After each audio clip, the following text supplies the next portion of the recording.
स्वागत है यीशु मसीह की प्रेजेंस में। आमीन। बैठ जाओ अपने शरीर में, अपनी बाइबल को उठाओ और बोलो, खुदावन मैं तेरे वचन से प्यार करता हूं। ये वचन मेरे शुद्ध रहने का आधार है। मैं अपना ध्यान इन वचनों के ऊपर लगाता हूं। उठाओ अपने हाथों को और मांगो ऊंची आवाज में।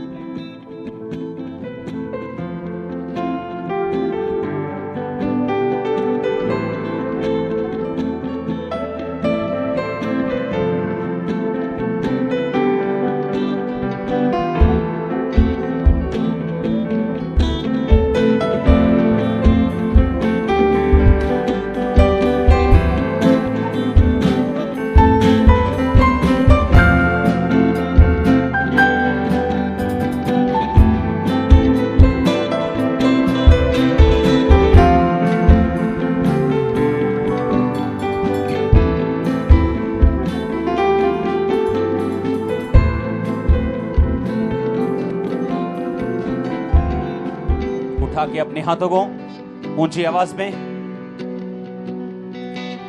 तेरा वचन मेरी जिंदगी में काम करे खुदावन। आज जो कुछ मैं सुनूं फल लेके आऊं। उठाओ अपने हाथों को और मांगो ऊंची आवाज में।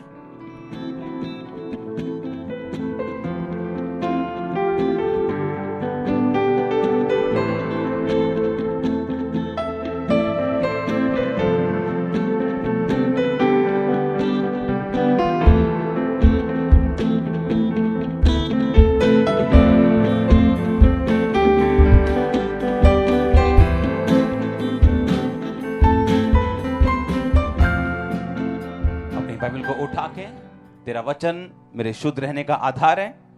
जो कुछ आज मैं सुनूं 100 गुना फलों को लेके आऊं। तैयार हो वचनों को सुनने के लिए? आप तैयार हो रिसीव करने के लिए? मसीह में अगर आप ये समझ जाएं कि परमेश्वर की योजना आपकी लाइफ के लिए क्या है और शैतान की योजना क्या है, अगर आप इन दोनों को समझ जाएं, आपकी लाइफ सेम नहीं रहती। अपने पड़ोसी को बोलो, ध्यान से समझ कि परमेश्वर की योजना क्या है और ध्यान से समझ कि शैतान की योजना क्या है। हालेलुया। बाइबल कहती जब परमेश्वर ने लोगों की दुहाई को सुना, कौन से लोग? इजरायली लोग। और बाइबल कहती वो रो रहे थे कि परमेश्वर ये राजा हम पे जुल्म कर रहा है, हमें छुड़ा। और परमेश्वर ने उनकी दुहाई को सुना और मूसा को ठहराया और चुना। मूसा को बोला कि मेरे लोग रो रहे हैं, प्रार्थना कर रहे हैं, मैं उनको छुड़ाने के लिए नीचे आ गया हूं, अब तू जा और उनको छुड़ा। ऐसा है कि नहीं है? और बाइबल कहती परमेश्वर ने मूसा को भेजा। मूसा ने कहा मैं अकेला नहीं जाऊंगा, मैं थथला हूं। एक लंबी बहस के बाद परमेश्वर ने उसके भाई को ठहरा दिया कि तेरा भाई, तू अपने भाई से बात करना, तेरा भाई राजा से बात करेगा। और वो दोनों चल पड़े मिस्र के राजा से बात करने के लिए कि इजराइलियों को छोड़ दे, क्योंकि परमेश्वर अब ऐसा चाहता है कि ये तेरे कब्जे से निकल जाएं और उस देश में जाएं जो मैंने उनके लिए ठहराया। शैतान को आदत नहीं है आपको जल्दी छोड़ने की। वो ढीठ प्राणी है, उसको आदत नहीं है। उसको लगता है कि जिस यहां तक कि जब बाइबल कहती है, जब यीशु मसीह ने कहा जब दुष्ट आत्मा आप में से निकाल दी जाती है, वो फिर देखने के लिए आपको आती है।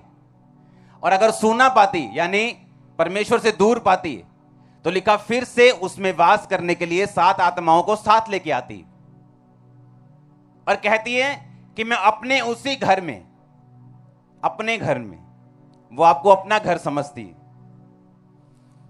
कहता है अपने उसी घर में जहां से मैं आई थी, कहती मैं वहीं लौट जाऊंगी।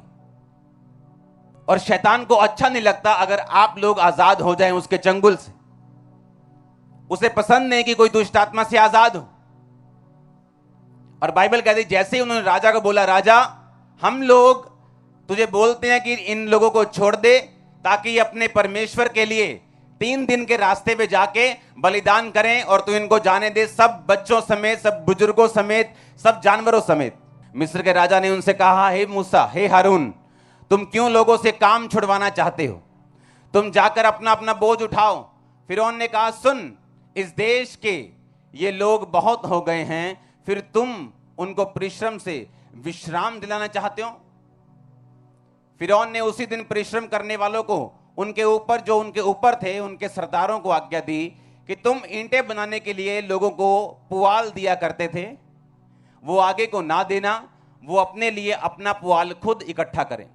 अब तक उन्हें बनाने की आज्ञा दी थी, उतनी ही आगे को भी उनसे बनवाना, ईंटों की गिनती कुछ भी कम ना करना, क्योंकि वो आलसी हैं और ये कहकर चिल्लाते हैं कि हम अपने परमेश्वर के लिए बलिदान करें।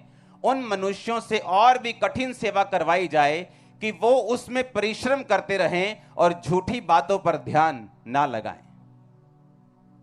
उन लोगों ने परिश्रम करवाने वालों और सरदारों ने बाहर जाकर उनसे कहा, फिरौन इस प्रकार कहता है कि मैं तुम्हें पुआल नहीं दूंगा, तुम ही जाकर पुआल जहां मिले उन्हें इकट्ठा कर लो, परंतु तुम्हारा काम कुछ भी घटाया नहीं जाएगा।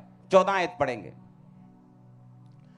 इस्राएलियों में से जिन सरदारों को फिरौन ने परिश्रम करने वालों के ऊपर अधिकारी ठहराया था, उन्होंने मार खाई जब उनसे पूछा गया कि क्या कारण है कि तुमने ईंटों की गिनती पूरी नहीं की।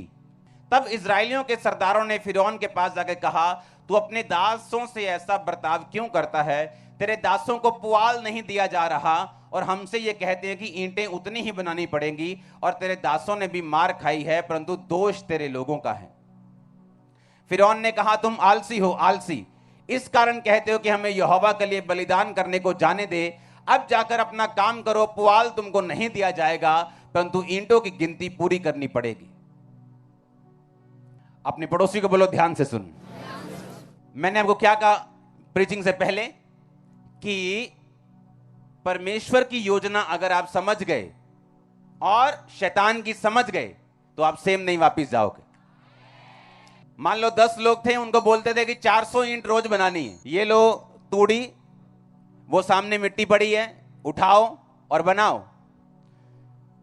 फिर उन लोगों का लीडर आ गया मूसा, राजा से बात की कि राजा इन लोगों को छोड़ दे।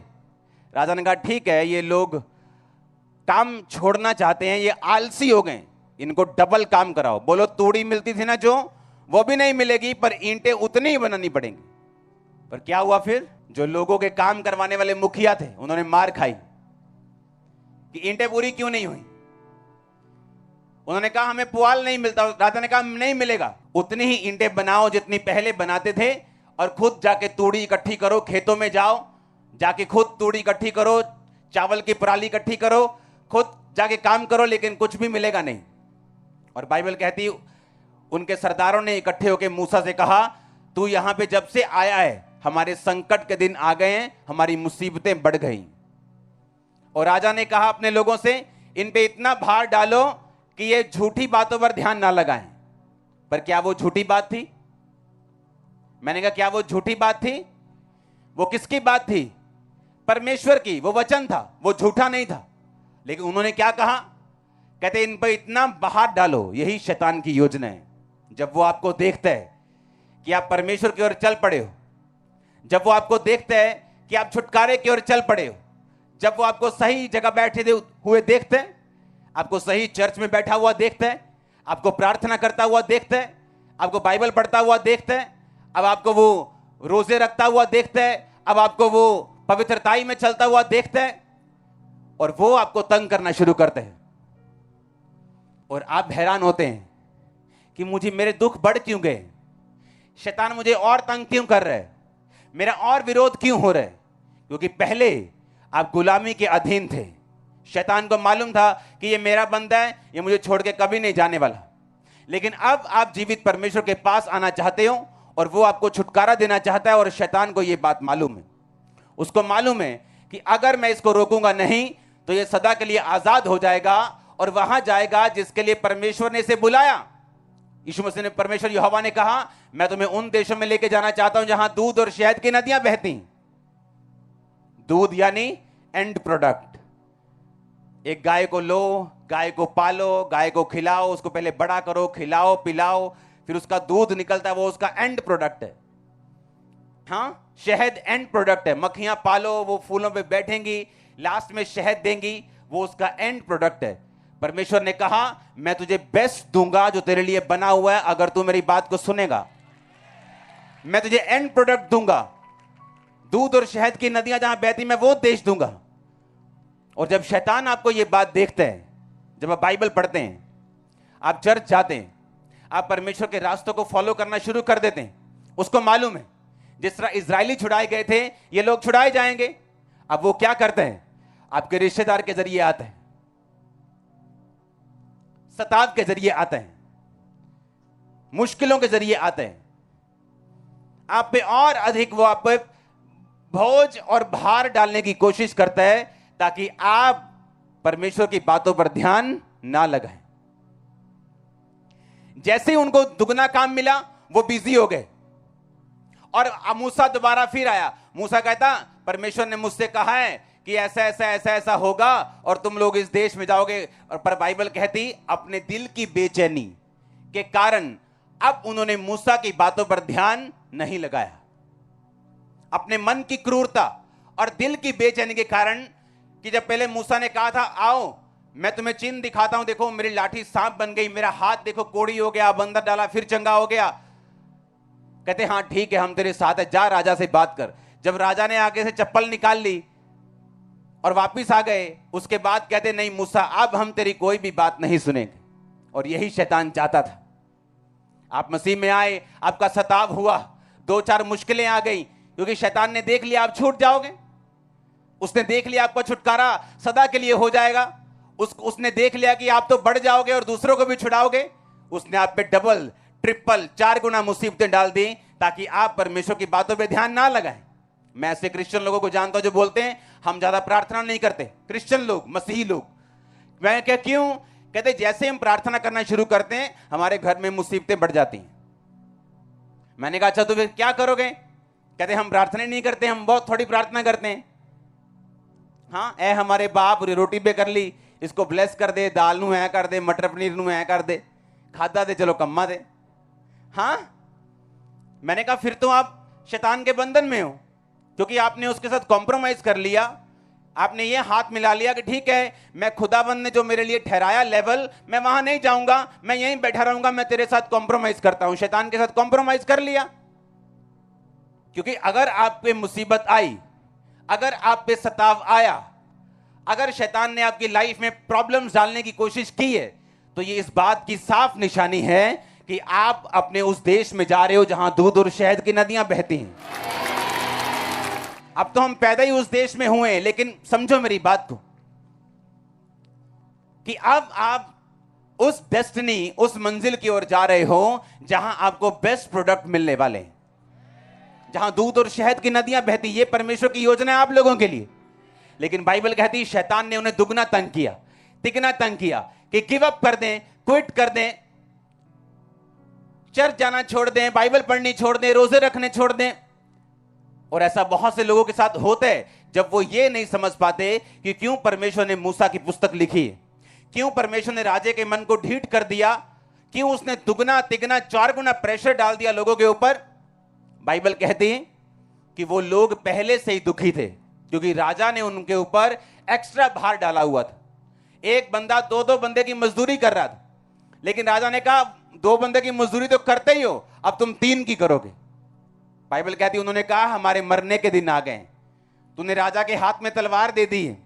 मूसा के साथ शिकायत करते रहे वो कि तूने राजा के हाथ में तलवार दे दी, हम बचेंगे नहीं। जब शैतान आपको देखता है ना कि आपने चर्च जाना शुरू कर दिया, आप ऐसी ऐसी ऐसी मुसीबतों और सताव में फंसते हैं जिसमें आपका कोई कसूर नहीं होता। आप बोलोगे यार मैं तो सीधा हूं, मैं तो चंगा भला यार, एक की करी जाना बंदा, मैंने कुछ क्या नहीं, कभी उसको कुछ बोला नहीं, पर ये मेरे खिलाफ क्यों है? वो आपके खिलाफ नहीं, वो देख चुका है कि खुदा का अनुग्रह आपके सिर के ऊपर आ चुके। आप जानते हैं यीशु मसीह क्यों कैसे जिंदगी को बदलते हैं? जब आप जानते हैं जो लोग पाप में गिरते हैं, और कई लोग ऐसे हैं जो पाप के साथ बहुत संघर्ष करते हैं, उनसे अपने शरीर पे कंट्रोल ही नहीं हुए, हर टाइम संघर्ष करते हैं। आप जानते हैं वो कौन लोग हैं? एक्चुअल में वो स्टार लोग हैं। एक्चुअल में मैं आपको बताता हूं कैसे। क्योंकि बाइबल कहती है कि सामरी औरत जब पानी भरने के लिए गई तो वो 6वें घंटे के लगभग था, यानी दोपहर का टाइम था। यीशु मसीह रास्ते से आ रहे थे और चेले खाना लेने के लिए चले गए। यीशु मसीह कुएं के पास बैठ गए और वो औरत दोपहर को 12 बजे पानी भरने आ रही। यीशु मसीह ने कहा, सामरी औरत यानी यहूदियों से छोटी जाति होती थी और यहूदी उनके साथ कोई पानी नहीं पीते थे, व्यवहार नहीं रखते थे। यीशु मसीह ने कहा, मुझे पानी पिला। उसने कहा, प्रभु तू तो यहूदी है, मैं तू यहूदी होकर मुझ सामरी से पानी क्यों मांगते? और वहां पर यीशु मसीह ने जात और पात को खत्म कर दिया। बोला, नहीं, कितनों को मेरी बात समझ आ रही? उसको एक्सेप्ट किया कि मुझे पानी पिला और मैं भी तुझे वो पानी दूंगा जिसे पीकर तू प्यासी नहीं रहेगी और अनंत जीवन का सोता बन जाएगी, तेरे अंदर से वो निकला करे। सुनो मेरी बात। अब अगर आप ध्यान से देखें तो वो औरत, यीशु मसीह ने कहा, जा अपने पति को लेके आ। उसने कहा, मेरा कोई पति नहीं। यीशु मसीह ने कहा, ठीक कहती तू, क्योंकि तू 5 पति कर चुकी और अब भी जिसके पास तू रहती है वो तेरा पति नहीं, तू नाजायज तौर पे एक बंदे के साथ रह रही। और यही कारण था कि वो औरत रिजेक्टेड थी। रिजेक्टेड इसलिए थी कि कोई भी बंदा उसके साथ पानी भरने के लिए, औरतें इकट्ठे पानी भरने के लिए सुबह सुबह जाती थी, दोपहर को नहीं जाती थी, सुबह सुबह या शाम को, मोस्टली सुबह। लेकिन ये दोपहर को इसलिए गई क्योंकि ये रिजेक्टेड थी। रिजेक्टेड क्यों थी? क्योंकि इसको पाप करने की आदत थी। इसकी मैरिज फेल नहीं हुई थी कि ठीक है, एक मैरिज फेल हो गई, दूसरी कर ली, चलो कोई बात नहीं, दूसरी फेल हो गई, तीसरी फेल हो गई। परमेश्वर कहता है, वो तू 5 पति कर चुकी, अब भी जिसके पास तू है वो तेरा पति नहीं है, पर तू उसके साथ रहती है। इसको पाप करने की आदत थी। पाप की वजह से इसको रिजेक्शन सहनी पड़ी, दुख सहने पड़े। पाप की वजह से इस औरत की फैमिली कभी सेट नहीं हुई, इसको राइट पति कभी नहीं मिला। बॉयफ्रेंड ही मिलते रहे और वो छोड़ के जाते रहे। क्यों? पाप की वजह से। लेकिन जब यीशु मसीह ने उसे देखा और बोला, अगर तुम मुझसे मांगे उस माफी के झरने को और मैं अगर तुझे दूंगा, और बाइबल कहती है जब यीशु मसीह ने उसके सारे भेद खोल दिए, उसने कहा, मुझे लगता है कि तू भविष्यद्वक्ता है। तो क्या हुआ? वो औरत ने यीशु मसीह को ग्रहण किया, इसका मतलब उसने पाप छोड़े। और बाइबल कहती उसी औरत के द्वारा वो पूरा गांव बचाया गया, क्योंकि वो भागी भागी गांव में गिर बोली, देखो देखो देखो, मैंने जो किया तुम्हें भी नहीं पता पूरा, लेकिन उस बंदे ने मुझे सब कुछ बता दिया। मैं जैसी उसने मुझे पूरा बता दिया, मैं क्या हूं उसने मुझे पूरा बता दिया। आओ देखो, वही भविष्यद्वक्ता है जिसके बारे में हम इंतजार कर रहे हैं। और बाइबल कहती गांव वाले आए और यीशु मसीह को मना के ले गए और 2 दिन यीशु मसीह उनके साथ रहे और उन गांव वालों ने देख लिया कि ये परमेश्वर है और उसको ग्रहण किया। अब क्यों शैतान ने उसको तंग किया, उस औरत को? क्यों हमेशा उसे पाप में डालता रहा? क्यों उसकी हमेशा खिंचाई करता रहा? क्योंकि शैतान को पूरा तो नहीं पता, पर उसको कुछ कुछ पता होता है कि ये व्यक्ति खास है और खुदाबंद का चुना हुआ है और कुछ काम करेगा। आप मेरी बात समझ रहे कि नहीं? और उसी टाइम से वो पीछे लग जाता आपके कि इसको गिराओ व्यभिचार में, क्योंकि व्यभिचार में गिरेगा तो खुदा से दूर रहेगा, व्यभिचार में गिरेगा तो परमेश्वर की योजना पूरी नहीं हो पाएगी, रिजेक्टेड रहेगा। अगर व्यभिचार में रहेगा तो बेइज्जती में रहेगा, इज्जत नहीं मिलेगी, क्योंकि बाइबल कहती है इज्जत खुदाबंद बढ़ाता है आपकी। उसे मालूम है, क्योंकि वो रोशनी देख सकता है, लेकिन कंप्लीट आपकी लाइफ में क्या होगा ये तो परमेश्वर जानते हैं। हालेलुया। पर शैतान को रोशनी दिखती है, उसको मालूम है कि कुछ है इस व्यक्ति में खास। अगर मैं इसको नहीं मारूंगा, उसका पीछा नहीं करूंगा, इसको नहीं गिराऊंगा, तो ये वही काम कर पाएगा जो उस औरत ने किया। हालेलुया। और आप देखते हैं ज्यादातर जो आत्मिक स्टार्स हैं, जो आत्मा में स्टार लोग हैं, वो पाप में गिर जाते हैं, और जो लोग नहीं गिरते वो आगे बढ़ जाते हैं। और गिरने के बाद जब बेइज्जती आती, जब मुसीबतें आती, जब मुश्किलें आती, उनको मालूम होता है कि यह शैतान की योजना थी, इसलिए उसने मुझे गिराया। क्योंकि शैतान उन लोगों को गिराने का ज्यादा इच्छुक है जिनकी लाइफ में परमेश्वर की कोई योजना है। हालेलुया। आपको कभी हैरानी नहीं होती क्यों हर टाइम वो आपको बोलता है चल सिगरेट पिए, चलो चलो, सूटा ओ सिगरेट पी रहा, ओ तेरी तो देख लिया, दिल कर रहा है। कितने मेरी बात को समझ रहे हैं? क्यों ऐसा? क्यों? या व्यभिचार करने के लिए, या पैसे की, ये इस चीज की, क्यों? उसे मालूम है, वो रोशनी देख चुका है, उसे मालूम है आप कौन है, उसे मालूम है आपकी लाइफ से क्या होगा।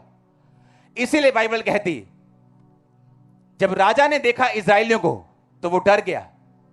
कहता ये इतने ज्यादा हो गए? कहते हाँ। कहता इनको दबाओ, ज्यादा मजदूरी करो। ज्यादा मजदूरी की उन्होंने दुहाई दी। परमेश्वर ने मूसा को भेज दिया। मूसा कहता है छोड़ दे इनको। कहते अच्छा छोड़ दो, अच्छा तिगनी कर दो मजदूरी। शैतान जैसे उनके ऊपर लाइट को देखता है उनको दबाने की कोशिश करता है, लेकिन बाइबल कहती जैसे जैसे शैतान इजराइलियों को दबाता गया वो और बढ़ते गए। आपको मालूम होगा कि क्यों शैतान आपके पीछे पड़ा है, वो क्यों आपको गिराना चाहते हैं। वो चाहे पाप के जरिए हो, डराने के जरिए हो, धमकियों के जरिए हो, क्योंकि वो रोशनी देख चुके हैं। वो ये चाहता है कि आप रिजेक्टेड रहें। वो ये चाहता है कि उस सामरी औरत की तरह आपका घर कभी सेट ना हो। वो चाहता है आपका फाइनेंस कभी सेट ना हो। वो ये चाहता है, और उसका इंस्ट्रूमेंट, अगर शैतान आपकी लाइफ में कुछ चाहते हैं तो वो पूरा कर सकता है अगर आप उसके बताए रास्तों पे, व्यभिचार के रास्ता, नशे का रास्ता, गलत देखना, गलत सुनना, गालियां निकालना, अगर आप उस रास्ते पे चले तो वो उन सब चीजों को आपकी लाइफ में पूरा कर पाता है।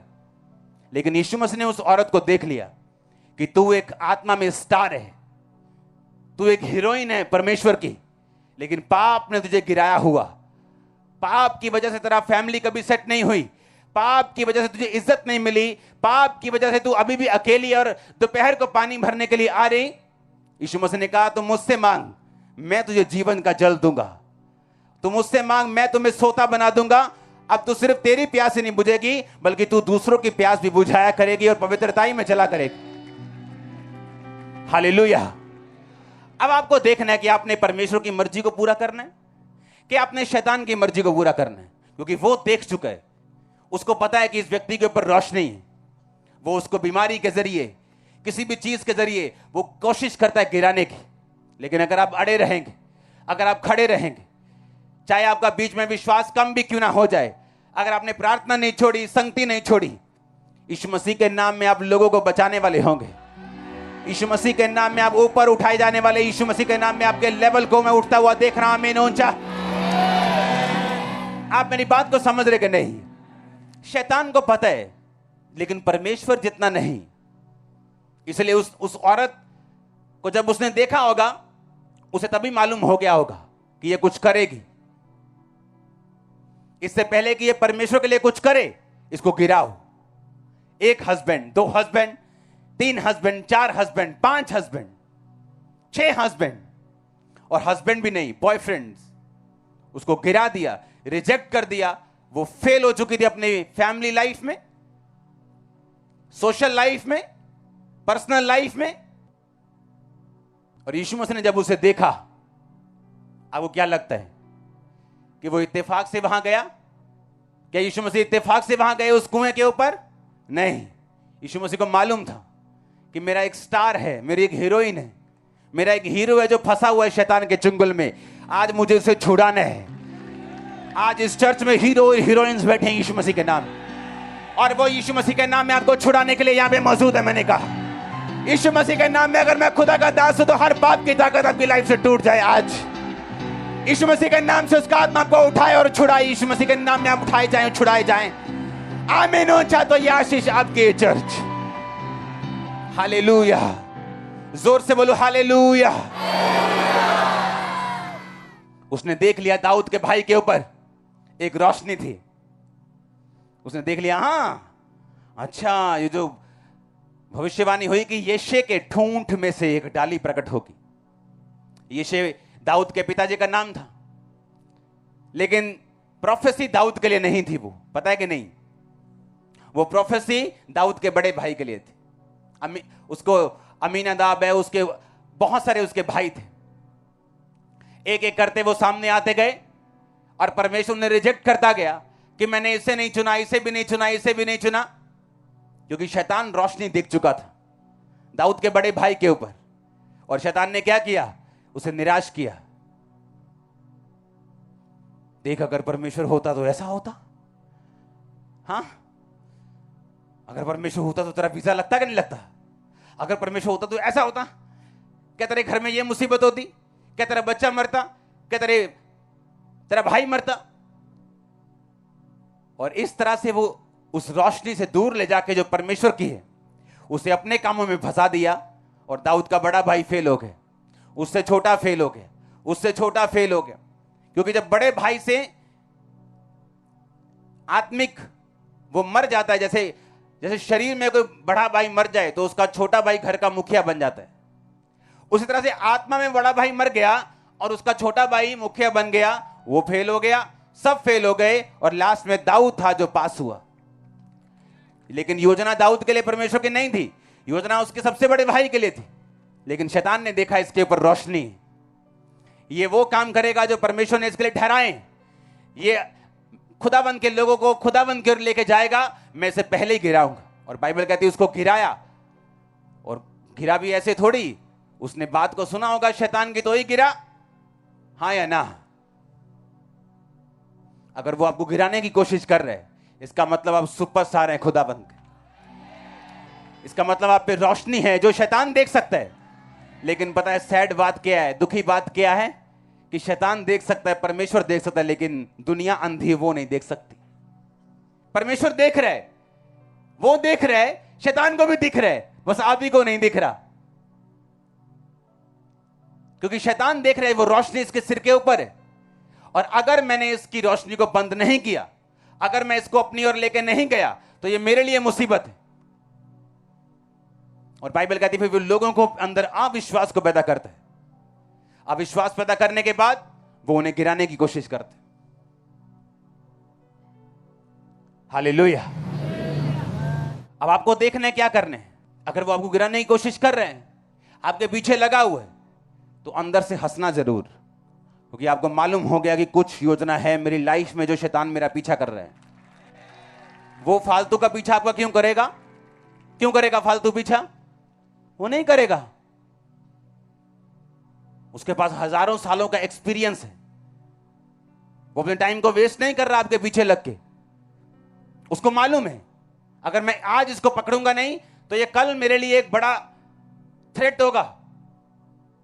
लेकिन प्रॉब्लम यहां पे है, जब शैतान आपका पीछा करता है, जब वो आपके अंदर मुसीबतों को, आपके लिए सताव को, आपके लिए तरह की परीक्षाओं को लेके आता है, आपने घबराना नहीं।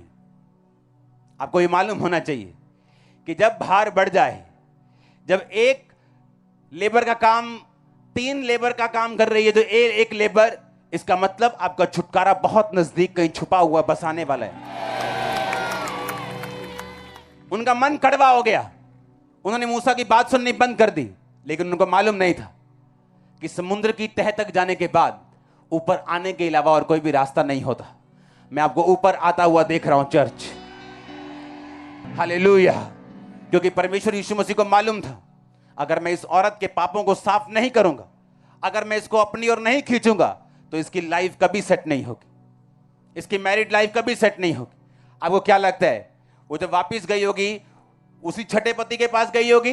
नो, उसकी लाइफ चेंज हो गई होगी, उसके बाद उसकी मैरिज हुई होगी, बच्चे हुए होंगे, लाइफ सेट हुई होगी। आपको क्या लगता है कि जिस औरत ने पूरे उस नगर को बचा दिया, उस नगर वो उसको रिजेक्ट करेगा बाद में? वो तो सुबह उठ के बोलेगा बहन जी चलो, तू ही चलना, ते ही चलना है पानी भरन, हाँ चलो गां चलो, ही पीछे पीछे आने तड्डे। आमीन। वो कहता याकूब का परमेश्वर तेरी इज्जत को बढ़ाएगा, वो आपका ऑनर बढ़ाएगा, इज्जत बढ़ाएगा। बाइबल कहती है मैं नहीं जानता पुरानी जिंदगी में आपने क्या किया, आपके मोहल्ले में आपकी क्या इज्जत है, आपके बच्चे आपकी इज्जत करते हैं या नहीं, आपके माँ बाप करते हैं या नहीं। मैंने इतनी बात देखी, जो जवान भी यीशु मसीह में अच्छी तरह चलते हैं, उनके माँ बाप तक उनकी इज्जत करते हैं, बाकी तो करेंगे। और मैं आपकी लाइफ में इज्जत को आता हुआ देख रहा हूं। मैंने कहा मैं आपकी लाइफ को इज्जत को आता हुआ देख रहा हूं यीशु मसीह के नाम में। हालेलुया। यीशु मसीह ने कहा मुझे इसको बचाना आज जरूरी है, अगर मैं इसको नहीं बचाऊंगा, पाप के चुंगल से इसको आजाद नहीं करूंगा, तो इसी तरह दुखों में रहेगी, रिजेक्टेड रहेगी, बिना सेटल्ड फैमिली के रहेगी, बिना सेटल्ड फाइनेंस के रहेगी। और परमेश्वर नहीं चाहते। बाइबल कहती वो क्रूस पर चढ़ाया गया और मारा गया और गाड़ा गया और तीसरे दिन मुर्दों में से जी उठा ताकि तुम छुड़ाए जाओ, तुम आजाद हो। उसने खुद बेइज्जती सही ताकि तुम्हारी इज्जत बढ़े। और बाइबल कहती सिर्फ तीसरे दिन वो मुर्दों में से जी उठा और आज तक जीवित है। हालेलुया। हम उस परमेश्वर की बात नहीं कर रहे जो बड़ा अच्छा था, जो हमारे लिए कुर्बानी दी और मर गया। ऐसे बहुत कुर्बानियां हुई, पर बाइबल कहती है वो मर गया और जी उठा, और जी उठा सिर्फ तीसरे दिन बाद। और उसके बाद लगातार लोगों को दिखाई देता रहा, चमत्कार करता रहा, लंगड़े चलाता रहा, अंधों को दिखाता रहा। और 40वें दिन लिखा जीवित स्वर्ग पे गया और अपनी आत्मा को भेजा, और उसी का आत्मा आज आपसे बात कर रहे। हालेलुया। इसलिए पतरस ने कहा जब तुम नाना प्रकार की परीक्षाओं में पढ़ो तो चिल्लाओ और रो नहीं, पीटो, कहता माथा पीटो। 4 जनानियां इकट्ठियां कर लो, दसो बहन जी बहुत दुखी है। ऐसा बोला? क्या बोला वो? कहता आनंद की बात समझो। पता है क्यों कहा उसने? कहता जब तुम पे परीक्षा आ रही तो ये सोच लो कि शैतान तुमसे दुखी है और परमेश्वर तुम्हारे साथ है। तो इसका मतलब उसने कहा जब तुम पे परीक्षा आ रही है, इसका मतलब परमेश्वर उसी तरह तुम्हें छुड़ाएगा जिस तरह सामरी औरत को उसने छुड़ाया था। मैं इसलिए आपको कह रहा हूं, आपकी इज्जत को खुदाबंद बढ़ाने के लिए जा रहा है यीशु मसीह के नाम में। मैं इसलिए कह रहा हूं वो आपको हील करने जा रहा है, छुड़ाने जा रहा है और बरकत देने जा रहा है। मैं नहीं जानता अमीन किसका ऊंचा, लेकिन अगर ये आप है तो मैं। Hallelujah, hallelujah. इसलिए मैंने कहा परमेश्वर की योजना को पहचानना जरूरी है और शैतान की योजना को पहचानना भी जरूरी है। मैं मसीह में आया, सताव शुरू हो गया। सबसे पहला सताव घर वालों का, रिश्तेदारों का। सब दोस्त दारू पीने वाले थे, कोई लड़ाई झगड़ा करने वाला, कोई संसारिक। 99% दोस्त छूट गए। छूट के मतलब छोड़ने पड़े मेरे को। अब दोस्त है नहीं, घर वाले पहले नहीं पूछते, रिश्तेदार खिलाफ हो गए, तो बचा कौन?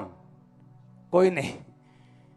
इसीलिए जब कोई नहीं बचा तो मेरे पास एक ही चारा था कि मैं अपने प्रेयर रूम में जाऊं और जो बचा है उससे बात करूं रोज।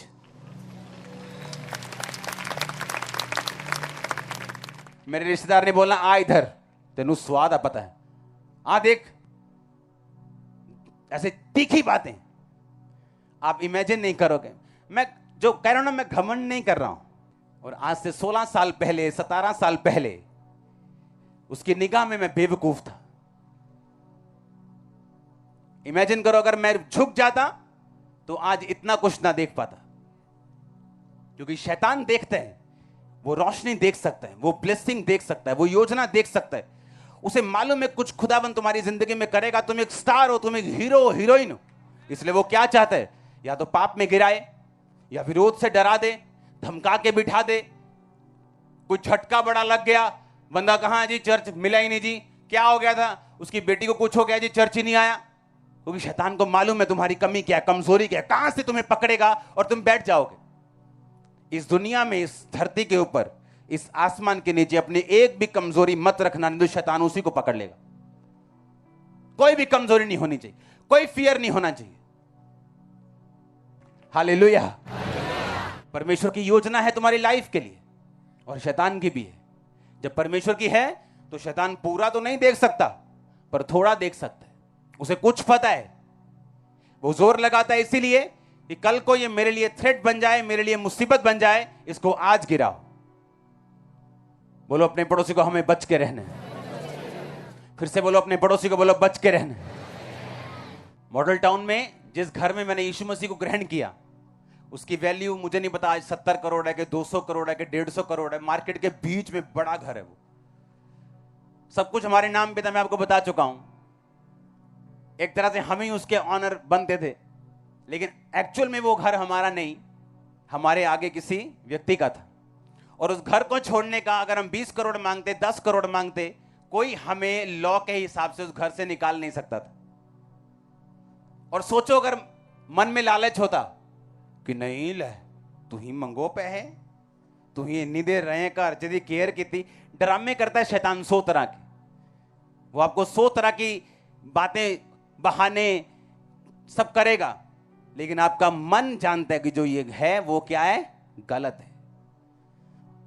उस घर को छोड़ा बिना पैसे लिए, और ये नहीं कि आगे कोई अच्छा ऑप्शन था। उस घर से निकलकर रेंटेड हाउस में हम रहे हैं, बूटा मंडी में। यहां बूटा मंडी है पीछे, रेंटेड। अब एक कोठी दी, उसके एक साइड हमने रेंट पे ले ली, वहां रख लिया सब कुछ। इमेजिन करो अगर वो पैसे हम ले लेते या वहीं कहीं एडजस्ट हो जाते मॉडल टाउन में, तो आज हम यहां ना होते इस 50 एकड़ के ग्राउंड। कितने मेरी बात को समझ रहे हैं? शैतान चाहता आप छोटा सोचें, वो चाहता आप फंसें, शरीर के कामों में निकलें आप, ताकि वो बड़ी योजना को रोक दे। तो किसी भी वस्तु का लालच मत करना, किसी के गधे का, किसी की बाइक का, किसी की कार का, किसी के घर का, किसी की पत्नी का, किसी के बच्चे का, किसी के नौकर का तो लालच मत करना। क्योंकि जिस परमेश्वर ने आपको बनाया है, उसने आपकी सभी जरूरतों को भी बनाया हुआ। वो जानता आपको क्या चाहिए, कब चाहिए, कितना चाहिए। मेरे पास आज जो है मुझे उतना चाहिए। मेरे पास आज जो नहीं है, जो मैं मांग रहा हूं खुदावंद से, वो इसलिए नहीं है आज क्योंकि मुझे चाहिए नहीं एक्चुअल में। जब चाहिए होगा वो भी आ जाएगा। पौलुस ने कहा मेरे पास सब कुछ और मैं सब कुछ कर सकता हूं। और यही आपकी लाइफ है। अपने आप को परमेश्वर की निगाहों से आज से देखना शुरू करो कि अगर शैतान आपको खींच रहा है पाप में, संसारिकता में, विरोध से, सताव से, दुखों से, बीमारियों से, इसका मतलब कुछ है जो वो देख रहा है और आप नहीं देख रहे। आपको परमेश्वर के करीब आना है और देखना है फिर वो क्या करता है आप लोगों के लिए। करीब कैसे आएंगे? प्रार्थना में, रोजों में, पापों को छोड़ के उसके पास आएंगे। एक दिन मैं सुबह उठा और ऐसा नहीं कि मैंने एक रात पहले कोई स्टडी उस विषय में की हो या मैंने उस विषय पे लगाया हो या कोई स्टोरी देखी हो या इंटरनेट पे कुछ देखा हो। जैसे मैं सुबह उठा, स्वर्गदूत बोला दानियल। मैंने दानियल की पुस्तक नहीं पढ़ी, मैं दानियल की किताब नहीं पढ़ रहा था, बाइबल नहीं पढ़ रहा था, 2 दिन पहले नहीं पढ़ी थी, हफ्ता पहले भी नहीं पढ़ी थी, 10 दिन क्या महीना पहले भी नहीं दानियल पढ़ा होगा। मुझे पूरा याद है क्योंकि जब उसने कहा ना दानियल, कुछ नहीं कहा उसने, और जैसे स्वर्गदूत ने कहा दानियल, मैंने कहा दानियल क्या? मुझे पढ़े भी काफी देर होगी दानियल में, और रोज बाइबल पढ़ता हूं, लेकिन मैं अलग कॉन्टिन्यूस पढ़ता हूं ताकि जब मैं बाइबल पढ़ूं, नया नियम पुराना नियम इकट्ठा, कुछ भी छूटे ना, मैं बैलेंस बना के पढ़ता हूं बाइबल। मैंने कहा क्यों स्वर्गदूत ने मुझसे दानियल का, पवित्र आत्मा ने क्यों मुझसे दानियल का? मैंने दानियल की पुस्तक खोल ली, पढ़ना शुरू किया। दानियल 3 टाइम परमेश्वर के सामने जाता था और परमेश्वर मुझसे यह कह रहा था कि तू रोज 3 टाइम मेरे सामने आएगा। और यह आसान नहीं था। 2 टाइम आसान है, सुबह रात को, वो मेरी लाइफ थी। 3 टाइम कैसे जाऊं? शाम का टाइम, काम का टाइम, चर्च का टाइम निकालना, शाम का टाइम, घंटे मेरे पूरे थे जितने होने चाहिए, पूरे टकाटक घंटे पूरे लग रहे हैं परमेश्वर में। लेकिन शाम का टाइम भी मैंने अपने बच्चों को आदत डाली रोज प्रार्थना करने की।